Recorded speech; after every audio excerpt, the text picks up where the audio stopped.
Today we'll be talking to someone who has had a very colourful career change from graffiti art to mayoral duties, Richard Macrae. Good morning. Good morning.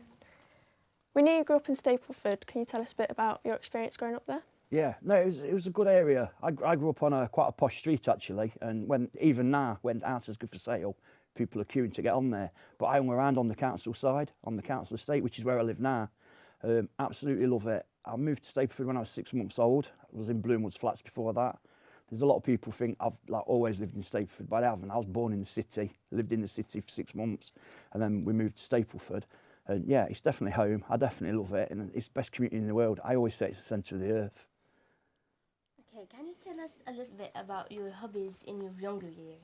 Yeah, so I've always been into music, and I used to like drawing when I was really young. In fact, I've probably still got some of the drawings somewhere. And then as I got older, about 1983, hip-hop culture hit this country, absolutely massive. Check out the film called NG83 as well, if you've not seen that already.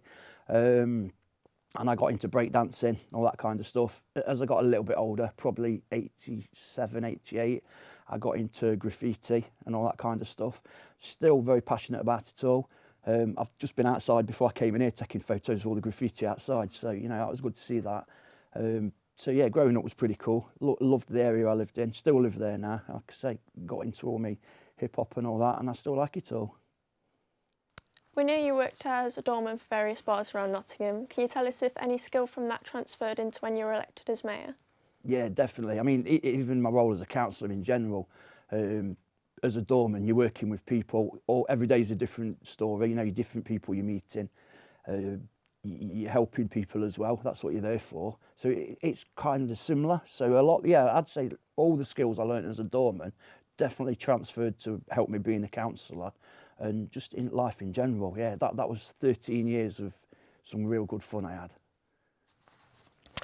What was the transition like from doorman to, was it deputy mayor and then mayor eventually?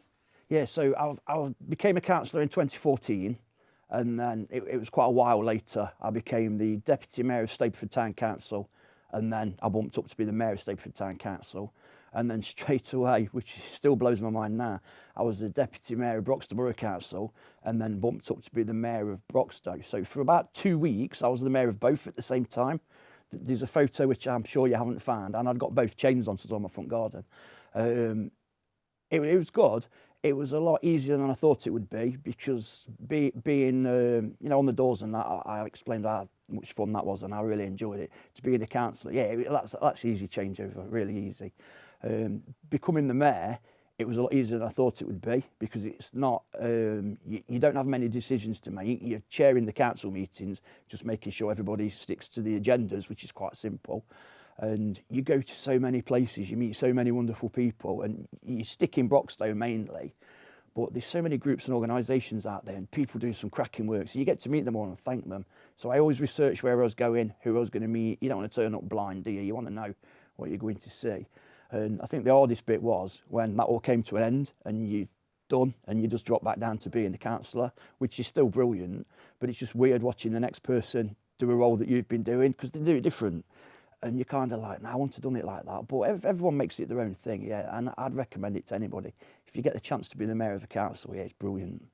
Any futures, like any plans for your future, and like for yourself or for your community? Yeah, well, I mean, in 2013 was the first election I ever stood in, and I didn't win, but that's what encouraged me. And I stood for Nottinghamshire County Council, and that's like a big one for me. And I keep trying. So last time I tried, which was 3 odd years ago, it's every 4 years the election, I did really well. But you don't get a win for doing really well, but I was close. So I'm definitely going to be trying again next year. I'd love to get elected to that, but I got no say in it. It's up to the people. So if people come out and vote for you, you know, it's brilliant. I'm grateful for every vote I get. But if I can get on the county, I just think there's so much difference you can do, because obviously you've got roads, potholes and all that, which is a big issue for everybody. But you've got like your social care, you've got a lot of stuff to do with the kids, with youth clubs and things like that, which I'm always supportive of anyway. But you're actually in the meetings making the decisions. So, yeah, I'd love that opportunity, but that's down to people. I got no say in that one. Speaking of community help and how you've helped your community during your career, can you give us a bit of history on like what kind of sectors of your community you've helped in what ways? Yeah, I mean, my favourite thing's always been community safety. And I was lucky because I ended up being vice chair of community safety, and then I bumped up to be portfolio holder for community safety, that was definitely some of my really good fun times at the council. Because sadly, one of my friend's sons got murdered in Stapleford, and just trying to help the youngsters again, you know, to stay away from knife crime and things like that. So having them opportunities, working with the police, it's a lot more fun working with them than running away from them like I did in the 80s. I'm too old for that nonsense. So yeah, the opportunities you've got and the choices you can make and helping your community, you've just got to do what you can, haven't you? But yeah, the community safety is my thing. I love that, and I miss having them roles.